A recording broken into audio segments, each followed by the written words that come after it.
ఆదిరెడ్డి తన యూట్యూబ్ ఛానల్లో big boss రివ్యూలు చెప్పుకుంటూ బాగా ఫేమస్ అయ్యాడు. అలా బిగ్ బాస్ సీజన్ 6 లో కంటెస్టెంట్ గా అవకాశం దక్కించుకున్నాడు కూడా. కామన్ మ్యాన్ గా హౌస్ లో అడుగుపెట్టి టాప్ 5 వరకు చేరుకున్నాడు. నిజాయితీ గల వ్యక్తిగా మంచి గుర్తింపు తెచ్చుకున్నాడు. ఆ గుర్తింపుని బాగా వాడుకున్నాడు.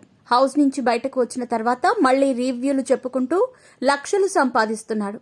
అయితే బిగ్ బాస్ ద్వారా ఆదిరెడ్డితో పాటు అతని కుటుంబం గురించి కూడా జనాలకు బాగా తెలిసింది. ఆదిరెడ్డి భార్య, ముఖ్యంగా అతని చెల్లెలు నాగలక్ష్మికి కళ్లు కనిపించవు. ఫ్యామిలీ వీక్ లో భాగంగా వీకెండ్ ఎపిసోడ్లో ఆమె స్టేజ్ పైకి కూడా వచ్చింది. అలా ఆమె గురించి అందరికీ తెలిసింది. అయితే ప్రస్తుతం ఆదిరెడ్డి బాగానే సంపాదిస్తున్నాడు. అతనితో పాటు అతని భార్య కవిత, చెల్లెలు నాగలక్ష్మి కూడా ఓ యూట్యూబ్ ఛానల్ పెట్టుకుని డబ్బు సంపాదిస్తున్నారు. లక్షల్లో ఆదాయం వస్తున్నప్పటికీ ఆదిరెడ్డి చెల్లెలు పెళ్లి చేయటం లేదు. కనీసం ఆమెకు కంటికి ఆపరేషన్ కూడా చేయించలేదు. అయితే ఆదిరెడ్డి తాజాగా ఓ ఇంటర్వ్యూలో పాల్గొనగా ఆయనకు ఈ ప్రశ్న ఎదురైంది.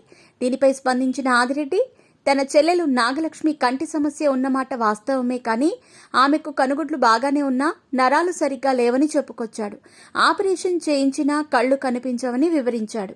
ఆమెకు ఒక కన్ను 5% మాత్రమే కనిపిస్తుందని, కానీ 10 నిమిషాలు ఒక ఇంట్లో తిరిగితే అన్ని గుర్తుపెట్టుకుని కాన్ఫిడెంట్గా నడుస్తుందని ఆదిరెడ్డి అన్నాడు.